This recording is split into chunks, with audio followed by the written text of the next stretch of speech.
Hi guys, welcome back to our YouTube channel. So in this tutorial, we're going to learn how can we remove the encrypted file, the password encrypted file in Microsoft Word. So to remove the password, first you have to open the file and then you have to enter the password that you kept. Now press OK and then click on Files followed by Info and then click on Protected document. Now just after clicking, you'll see in the second option it will say that encrypted with password. Now just after clicking on that, you will see this kind of box where you will have the password that you have kept. Now remove this password and then click on OK. Now as you can see here it's written control what type of changes people can make to this document. That means this file is not no more password encrypted. So this way guys, you can remove the encryption of a file with password. Hope you like this video. Thank you.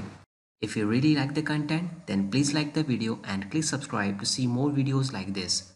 And you can visit mahagurus.com to see lots of other software courses. Thank you.